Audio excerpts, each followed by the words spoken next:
While these Maoists were shooting the police officers, they were also filming it so that they could train other Maoist cadres. You want to see the impact of the second operation? This video was circulated across the Maoist belt. The second operation, the first one was in the Dandakaranya forest. The second one was in Gadchiroli. 17 policemen were killed. This is where the Maoists first drew them into the ambush, laid an ambush and then killed them. They also have military names for these ambushes, calling it tactical counter-offensive campaign. Jugal Purohit with this headlines today, national exclusive.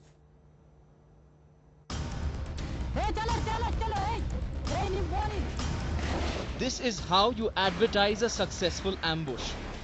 First, shoot a bloodbath, then circulate the video with graphics immortalizing the attack. Malampodur Gadchiroli, 8th October 2009. This is the harrowing video captured by Maoist cameras. War cries can be heard as bullets fly and grenades go off. An intense battle that will leave 17 of India's braves dead. These are the jungles that they inhabit, a topography known like the back of their hand.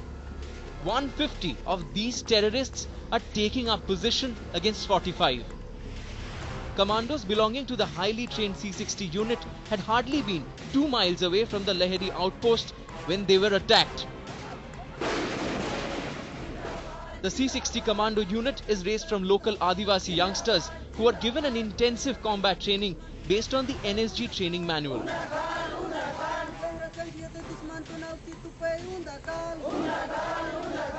After the rebels stopped firing, teams comprising 150 personnel, including men from the border security force, were rushed to the site of the encounter.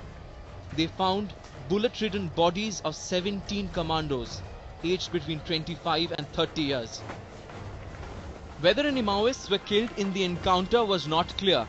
Dense forests spread over 7,000 square kilometers in Andhra Pradesh, Chattisgarh and Maharashtra ensured the Maoists made an easy escape. The attack cast a long shadow over the 2009 polls and gave the Maoist propaganda mill another big boost. With Jugal Purohit in Delhi, Bureau Report, Headlines Today. And joining me now on center stage is Prakash Singh, former Director General BSF. Also with me is Mahipal Singh, the National Secretary of PUCL, and Headlines Today's special correspondent Jugal Purohit, who accessed these videos for Headlines Today. Mahipal Singh, let me come to you first. You've seen these videos shot by Maoists. Would you still call them Gandhians with guns, or do you now concede these are highly trained and armed terrorists waging war against India?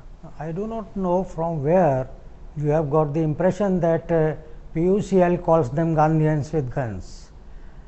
PUCL has always stated its position right from 1980, its first national convention, and there in a resolution we condemned violence even for a noble cause, and that remains our position even today.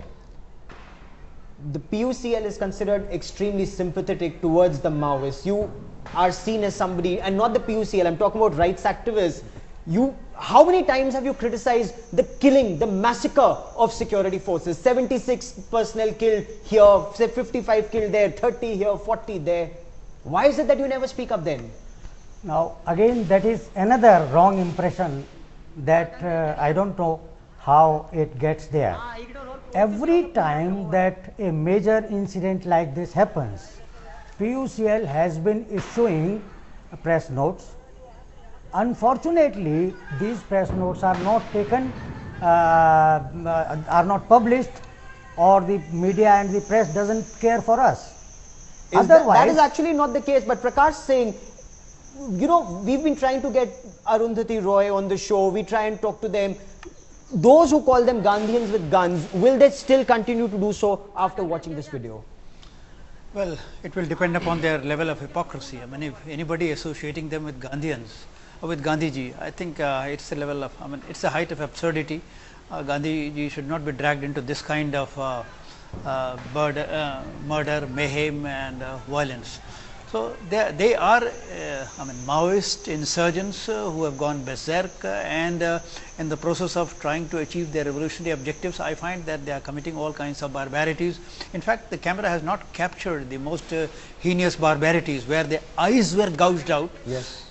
heads were chopped off, sort of bombs were planted inside the abdomen. Those were, I mean, monstrosities which are not heard of even in the most And which press release of yours criticized that? Which press release of yours goes on to say that these monsters are up to this mayhem? Oh, sure.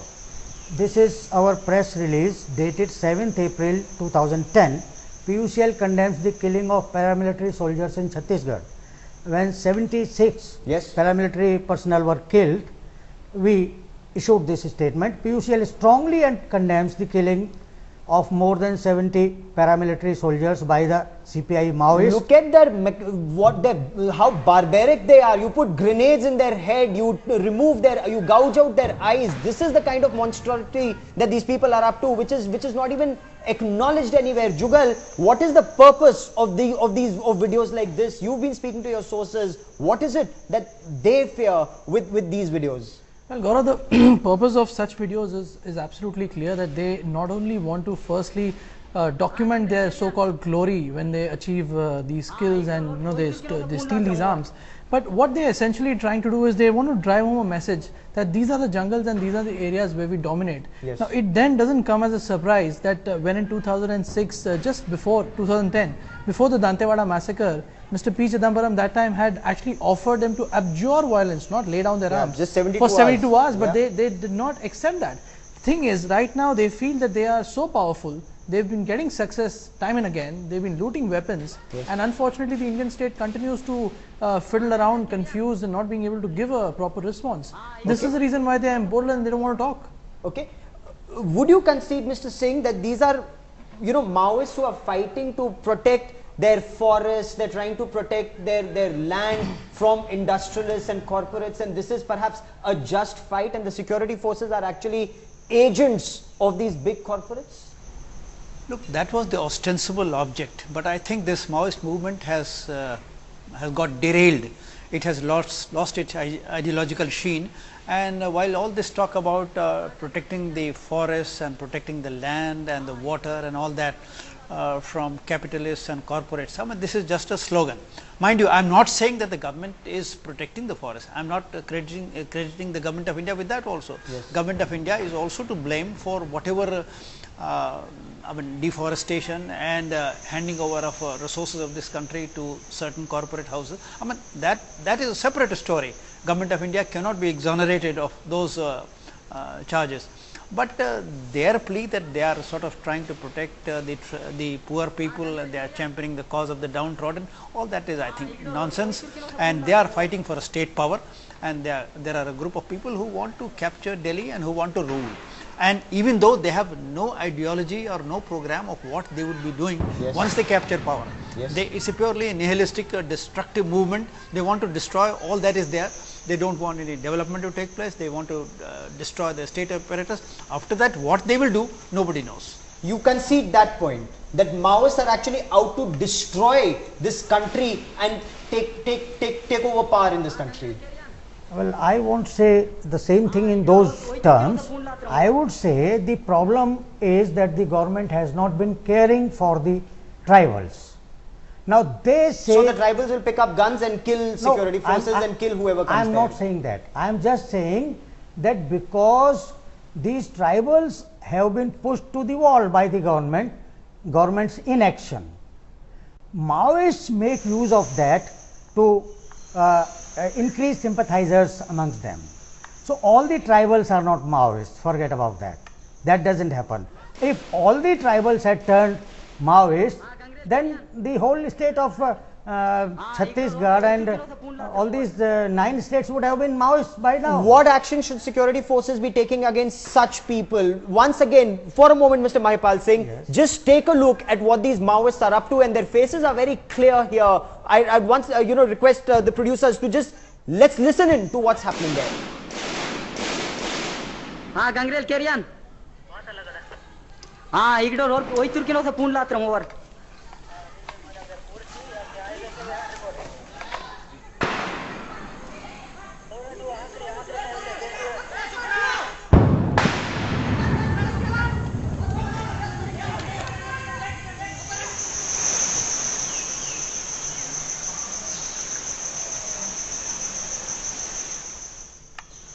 What would you say, Mr. Singh, about their training, their tactics? They're talking on walkie-talkies. They've laid an ambush, and it's not a simple ambush. They've actually drawn in security forces. First, they killed 2 police personnel. They drew in the superintendent of police and his party. They killed the SP. A bigger team came in. They killed them. It was a 5-tiered ambush that was laid. What would you say about the training tactics? And well, I'll give full marks to them for their what I would say superior tactics and their better motivation.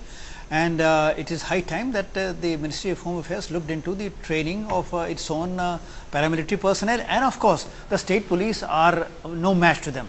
And I am sorry to say that none of the chief ministers have shown seriousness in building up the capability of their police forces. But even the paramilitary forces, you see, there are 2 basic reasons. Number one, we have not had the best leaders heading the paramilitary forces, except 1 or 2 solid, very honorable exceptions. Yes. And secondly, I would say that the Congress High Command is to be squarely blamed for restraining the paramilitary forces from going all out against these people. I mean, by all why out. Is that? Why is no, that? Why is that? I think there is some tussle between the Congress High Command and when Mr. Chidambaram was the Home Minister, he was he had a different take of the Maoist problem, and the Congress High Command had a different take of the Maoist problem. He had a certain, Mr. Chidambaram had a certain approach. But is this a problem that can be dealt with only by the centre, or do states, and there are several BJP ruled states also and opposition ruled states, do they need to come together and fight as one unit against one enemy of the country? It requires a very comprehensive approach where the centre and the states have to coordinate, the different political parties have to lend their cooperation, where people have to extend their support to the security forces. You see, everyone, it has to be what I call a whole of government approach. Yes. All the government agencies, whether it's the revenue department, the forest department, or the police department, or the development wing, everyone has to cooperate in tackling this Maoist menace. Unfortunately, it has degenerated into a battle only between the security forces and the Maoists. But there is a change. And the kind of support which the security forces should be getting from the local administration, that is very much missing. Initially, the security forces had this area domination approach, Jugal, but you've been speaking to your sources, including those who are fighting this problem on ground zero. There has been a change from this area domination tactics to a holistic approach. Is that working? What's the problem that they face? Well, Gaurav, if you look at the situation on the ground, we often see that there are n number of agencies which are operating. Each agency comes with its own baggage. This has been a problem which I'm sure Mr. Singh will agree, that we have too many agencies which are dealing with several issues.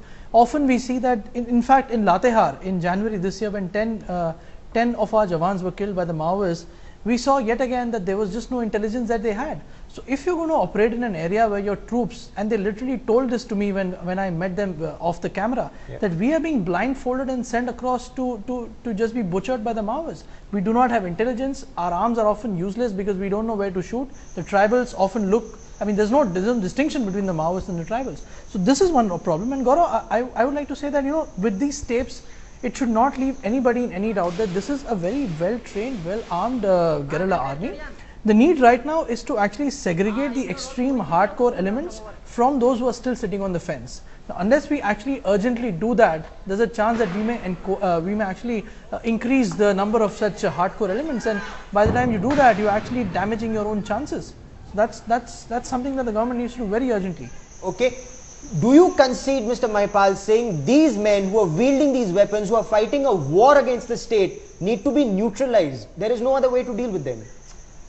No, surely they have to be neutralized, but the tactics, the method, how to deal with the problem, on that I differ from Mr. Prakash Singh also, because just training and better weapons cannot deal with the problem. Better weapons they can also get, and already they have.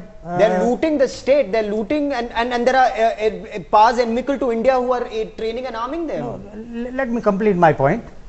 What I am saying is that unless you sympathize with the tribals, poor tribals who have nothing to do with Maoism, who are, even after 65 years, they are hungry. They don't have education facilities, they don't have medical facilities. Now, these And the are Maoists things. don't permit that to happen.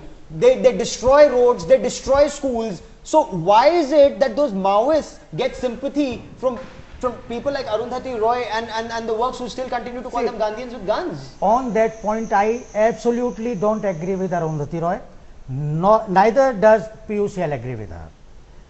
PUCL, as I said earlier, has always condemned violence by Maoists or even by police personnel.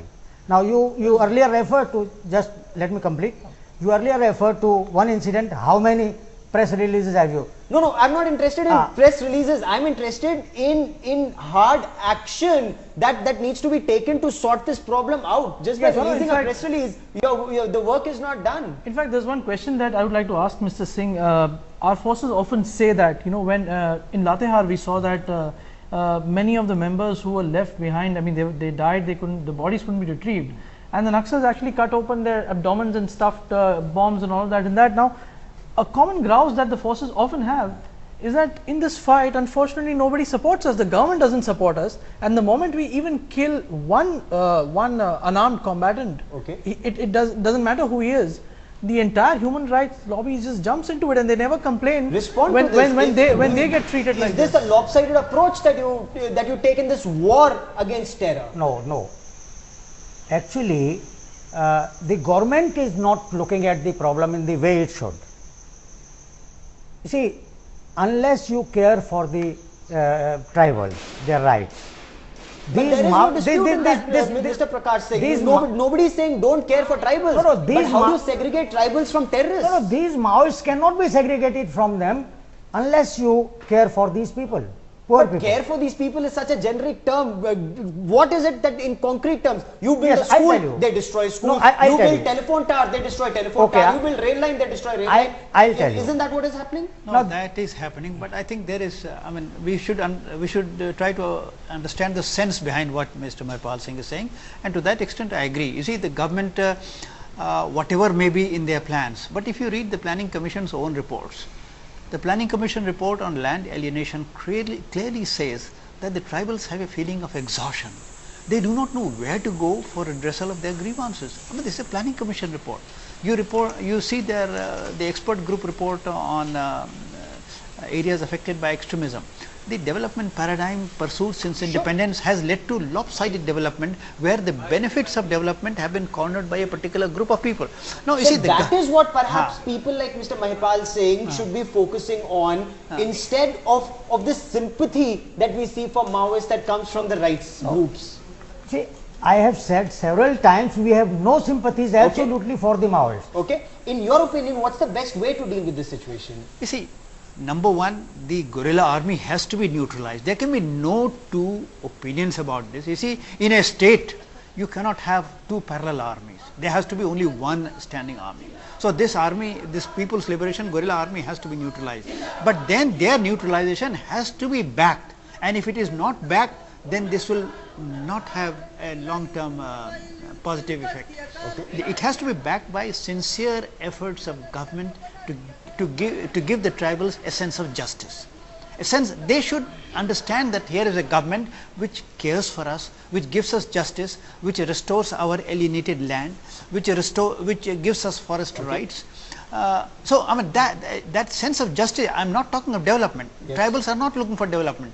They are only looking for a sense of justice, that whatever be their grievance, whether it is against the police department, whether it is against the revenue department, whether it is against the forest department or any other department, if they approach the authorities for redressal of their grievance, if those grievances are addressed, I think that would take the wind out of the sails of the Maoist movement.